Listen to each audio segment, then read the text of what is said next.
Yo les amis, c'est Kazin, j'espère que vous allez bien. Je suis en compagnie de mon petit ectoplasma. Voilà, c'est la mascotte de la chaîne. J'étais très content de le trouver en vide-grenier. Bon, est-ce qu'on en parle un petit peu de cette série? Alors il y a deux raisons qu'on pourrait parler de cette série. C'est le prix du scellé et le prix des cartes. En fait c'est assez lunaire. Cette série est une série qui est passée quand même assez inaperçue au final. Quand on y repense quand même, il y a eu tellement de présence de cette série-là. Et bien, au final, c'est une série qui, ma foi, a souvent été disponible. Alors évidemment, il y a des items qui sont plus recherchés que d'autres, plus compliqués que d'autres à trouver en scellé. Il y a eu différents reprints, réassorts, disponibilités. On va un petit peu en parler, hein, comme ça. On va survoler un petit peu tout ça.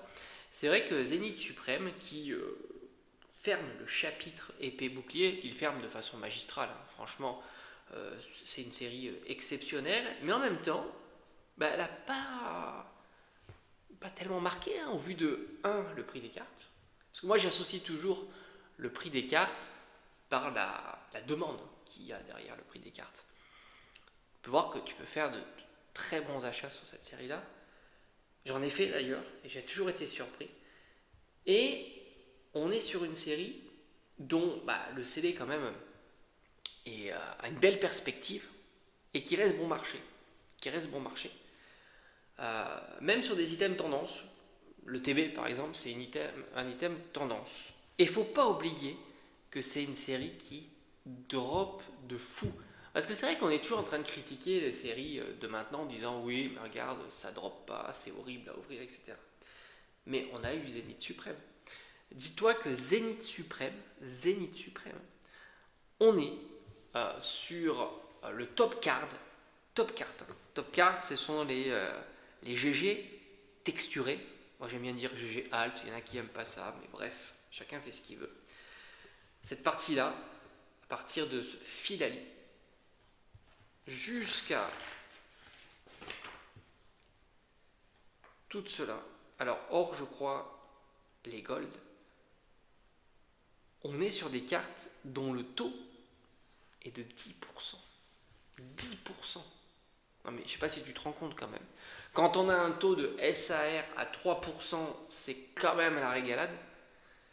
Typiquement EV3.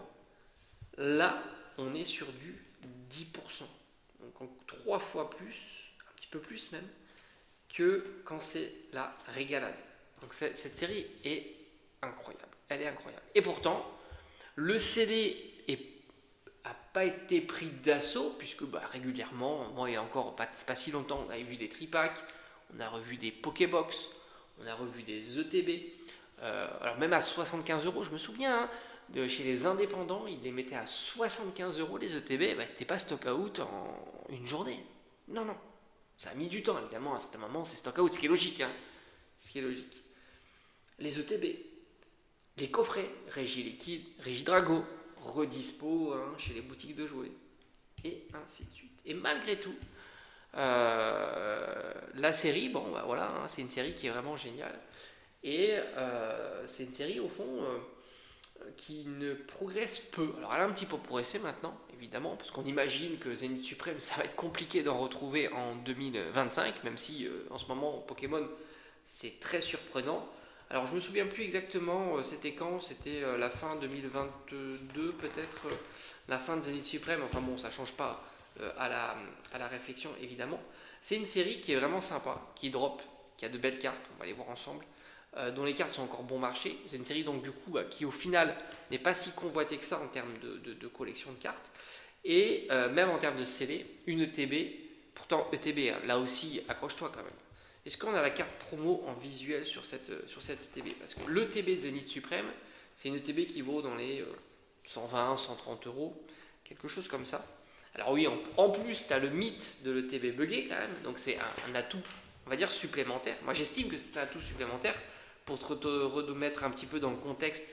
L'ETB dit buggé, c'est une ETB qui pouvait te donner... Alors, il y avait deux types de bugs.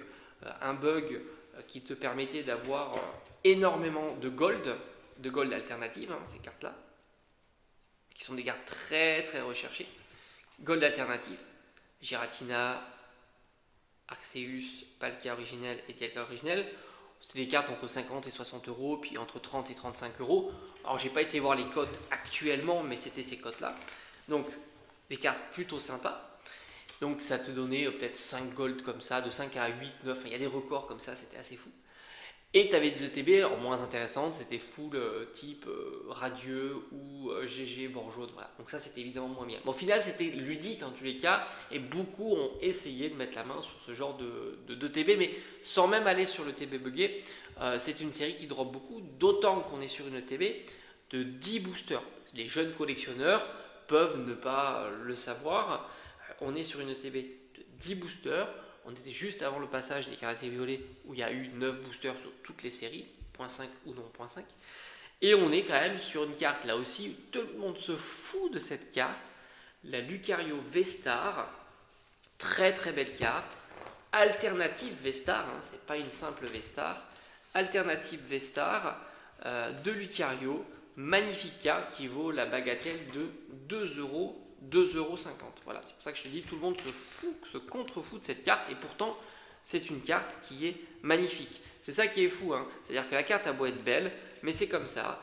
Il y a des cartes qui ne plaisent pas et c'est à cause évidemment de la demande. Il y a évidemment beaucoup de disponibilité, mais à force la disponibilité ne fait pas tout. Regarde EV3.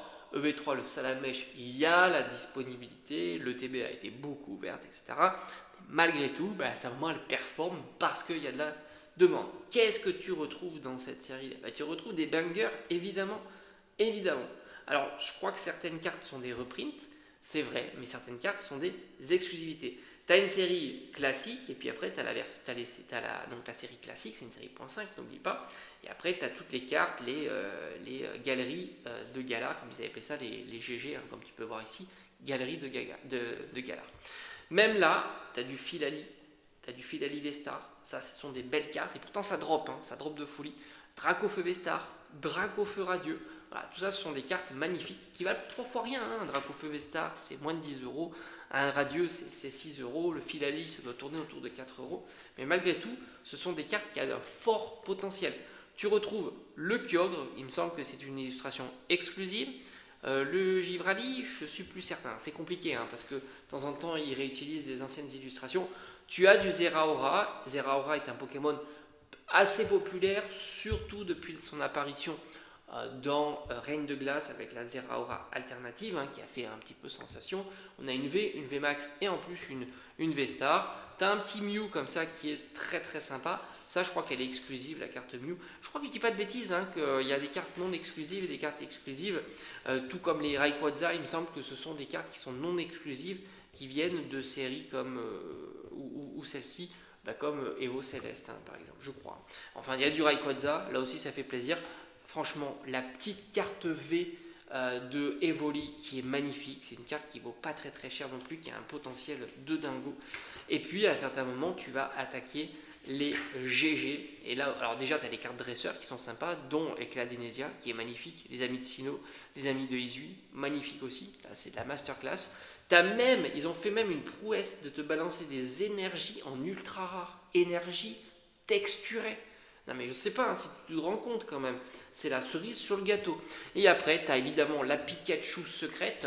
Allez savoir pourquoi cette carte-là vaut 10 balles. Oui, je rigole pas. Alors peut-être maintenant c'est plutôt 15 €, mais cette carte-là, j'ai pu la voir à 10 balles. Je l'ai toujours dit, cette carte-là, quand je la voyais en vide-grenier entre 10 et 15 €, je l'achetais systématiquement. C'est une pépite et je n'imagine pas cette carte-là perdurer comme ça. D'autant que je crois que son taux de drop est pas si évident. Il faudrait que je regarde sur le site TCG Player, mais il me semble que c'est du 1 pour 300 ou quelque chose comme ça. Alors peut-être que je te dis une grosse bêtise, je te mettrai son taux, je te mettrai la capture ici des taux de toutes les cartes, et tu regarderas par toi-même, mais c'est une série qui drop de folie. Mais il me semble que son taux est pas si évident que ça, et c'est la seule secrète, et en plus franchement Pikachu, et regarde-moi avec quoi il est accompagné, c'est une masterclass. Et après tu retrouves toutes les GG qui drop là aussi de folie, qui sont des cartes plutôt abordables. Même un Loclas est abordable. Le Mew qui est incroyable aussi, ça c'est une carte qui vaut moins de 10 euros, je dirais presque 6-7 euros. Moi je sais que j'en ai acheté pas mal, c'est pareil, c'est un vide-grenier, tu vois à 5-6 euros, tu achètes, c'est énorme, c'est une magnifique carte, tout comme ce Absol qui vaut 3 fois rien. Donc c'est vrai que c'est assez surprenant. Tu as une série qui allie à la fois, c'est vraiment hallucinant quand même les tendances, hein. C'est ça qui est fou, c'est que tu as une série qui allie à la fois disponibilité, on l'a vu hein, tout au long de ces années, taux de drop de zinzin, on l'a vu, hein, tout le monde le sait que c'est une série, toutes les cartes drop, même les cartes les plus difficiles habituellement à faire dropper, drop, c'est clair. Et tu as une cote de cartes qui est plutôt abordable, il n'y a pas vraiment d'euphorie sur ces cartes-là. Et en même temps, bah, le scellé est plutôt mis de côté, entre guillemets. Quand je dis mis de côté, c'est pas stocké, hein, ça performe pas spécialement. C'est vraiment la série à ouvrir, la série. C'est un peu un peu comme du 151 sans avoir le problème de la disponibilité de 151, tu vois. Je te dis, tu as quand même une série de fous. C'est vraiment très très sympa. Ça drop, c'est beau. Il y a des ultra rares, il y a des Pokémon populaires, on ne peut pas dire que Mew soit pas populaire, il y a du Deoxys, il y a du Absol, il y a du Cloud. Ah mais t'imagines. Non mais attends. Juste tu fais le topo des Pokémon populaires. Ah, non, juste comme ça. T'as Dracofeu. Dracofeu, hein. Regarde. T'as du Dracofeu. T'as du Rayquaza. Bon, c'est vrai que c'est pas. T'as du Evoli. T'as du Givrali. T'as du Kyogre. T'as du Filali. Non, c'est vrai que ça pue, hein. Franchement, c'est vraiment nul. T'as quoi sur les GG? T'as Pikachu. C'est vrai que en plus texturé, full art, etc. Bon, ok. Qu'est-ce que tu retrouves? T'as du Loclas. Ouais, c'est vrai que ça pue. T'as du Deoxys. Bof. Mew. Bof. Absol. Absol, ça fait. Oh, ouais, c'est vrai, Latias. Qu'est-ce qu'on s'en fout au final de Latias? Et puis tu continues, tu regardes. Bon, après, t'as même des. Ah, oh, encore Pikachu. Ah, bah oui, mais ça, on s'en fout, Pikachu. La petite parenthèse, moins de 10 balles la carte, hein. Et puis en type GG, texturé, alt, machin, du Filali, ouais, Entei, ouais, Suicune, bon, Gibrali, bon, Reiku, Zeraora, Mewtwo, en plus Veski, Dracofeu, ouais, Deoxys, non, franchement, c'est une blague. Cette série-là, c'est une folie. Mais t'imagines le nombre de cartes de zinzin. Et il y en a sans mentir, hein.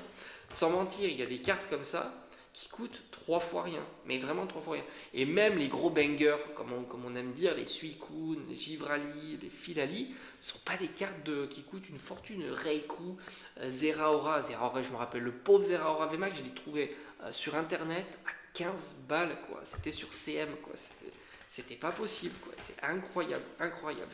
Magnifique série. Et puis voilà, tu as du Zacian Zamazenta pour les plus récents. Tu as alors le Zeraora de Isui, une dinguerie. Même le Regigigas, il est stylé. Puis même les cartes dresseurs, au final, quand tu vois les. Regarde, Cynthia, en plus, franchement, c'est une dresseuse ultra populaire. Vitalité de Flow, la carte, elle est magnifique. Je l'ai acheté chez un pro. 10 balles. Chez un pro, hein, tu vois, le gars, un pro, quoi. J'ai acheté en vide-grenier, mais chez un pro, 10 euros la vitalité de Flow. Elle est incroyable avec jolie flore, la jolie flore au fond. C'est juste fou. Et puis, même ça, c'est 7, 5 euros les altes type Roxane, etc. Bref, et puis en plus, le luxe d'avoir une particularité supplémentaire dans cette série-là. Tu te retrouves à avoir des V-Star Gold Alt. Truc qu'on n'a jamais vu, hein. C'est un sans faute, en fait. La série, c'est un sans faute. Presque la faute qu'elle a eue, cette série, c'est la dispo, quoi. La dispo tue la série, quoi. C'est incroyable, quand même. Tu te dis, mais c'est à quel moment le fait que la série soit disponible, ça tue la série, quoi. Non, c'est pas possible. Et en final, je te dis, hein, ça tue, mais ça tuera pas la série. Pour moi, c'est une série qui est évidemment en dessous des radars en ce moment. On est focalisé sur voltage éclatant, là, il n'y a rien dedans. Evo Céleste, oui, c'est vrai, il y a beaucoup de choses, mais ça tombe jamais, donc au final, il n'y en a pas, il n'y a rien, hein, parce que quand ça tombe pas, ça veut dire qu'il n'y a rien, hein, je suis désolé, hein, s'il faut 1 million de boosters pour faire tomber un truc, c'est qu'il n'y a rien. Les épées boucliers, voilà, épée bouclier, star étincelante, etc. Mais t'as Zénith Suprême, bon sang, Zénith Suprême, le TB à 120, 130 euros, c'est le prix de le TB star étincelante. Le TB star étincelante. Il y a quoi dans le TB star étincelante? 8 boosters, pas de carte promo, rien, c'est pas possible. Je comprends plus rien. Bref, ça c'est une belle série. Ça c'est vraiment, c'est vraiment. Je sais pas comment ils vont clôturer le bloc écarlate et violet. Mais franchement, cette série-là, comme elle a été clôturée, enfin le bloc épée bouclier a été vraiment très très bien clôturé. C'est vraiment fou. C'est vraiment une série que j'adore, quoi. Vraiment, c'est incroyable. Cette petite carte, j'ai trouvé 10 € dans un vide-grenier, pareil, pour l'amiral de 18. Bref, j'adore cette série-là. J'ai pas beaucoup d'items scellés de cette série-là. Je vais pas dire que je regrette, hein. Mais on en verra peut-être encore, hein. Tu sais, avec Pokémon, on comprend pas toujours tout ce qui se passe, hein. Enfin, moi, en tous les cas, je suis le premier à dire que je ne comprends pas toujours tout ce qui s'y passe. Peut-être qu'on en reverra encore, et ouais, je pense que c'est pareil, hein. C'est une série qui est hallucinante, quoi. Tu imagines 120 € une ETB. Alors, je dis pas que le ETB à 120 € c'est pas cher. Mais je dis surtout quand tu compares aux autres ETB, mais quelle est les autres séries qui proposent ce qu'il y a là-dedans? Il n'y en a pas, en fait. Il n'y en a pas. Les ETB point de fusion, c'est le prix d'une ETB point de fusion, c'est le prix d'une ETB Star étincelante, c'est le prix d'une ETB certainement celle avec Giratina et ainsi de suite. Enfin, tu te dis quand même, c'est assez fou. Donc origine perdue, tu dis quand même, c'est assez fou. Et puis, oui, ok, les cartes sont moins chères, mais elles tombent. T'as 10% de chance de faire tomber une GG alt quand même. C'est énorme. C'est énorme, ça tombe, c'est ça qui est fou, quoi. Tu te dis, les cartes, elles tombent, t'as des cartes de zinzin. Et puis bon, le prix des cartes, ça dépend aussi d'un moment. Oui, bah, les cartes de Zénith Suprême sont pas si demandées que ça comparativement à d'autres cartes, c'est vrai. Bah, parce que sinon, le prix serait plus haut, ça c'est sûr. Puis t'as des cartes, franchement, le Mewtwo VS Dracofeu, c'est de la balle, hein. Et puis bon, tout, hein, ça c'est incroyable, même celle-ci, hein, j'adore cette série. Franchement, j'adore cette série, et pourtant, tu vois, j'ai pas beaucoup de scellés, hein. Comme je dis, il doit me rester peut-être 2 ou 3 ETB, une Pokébox, non, une mini Tin Box peut-être. Peut-être. Et puis c'est tout. Bref, dis-moi un petit peu ce que t'en penses. Non, dis-lui à lui un petit peu ce que t'en penses de Zénith Suprême. Ça, c'est fou. Moi, je pense qu'à un certain moment, Zénith Suprême, ça va se réveiller. Je pense que Zénith Suprême, c'est beaucoup, beaucoup mieux que tu prends des séries .5 qui ont plus performé. Euh, Là, il y a matière à réflexion, tu vois. Sur une série comme ça, alors évidemment, tout ne peut pas se comparer, mais cette série-là, même ça, c'est sympa. Franchement, les énergies texturées, c'était joli, hein. Allez, bref.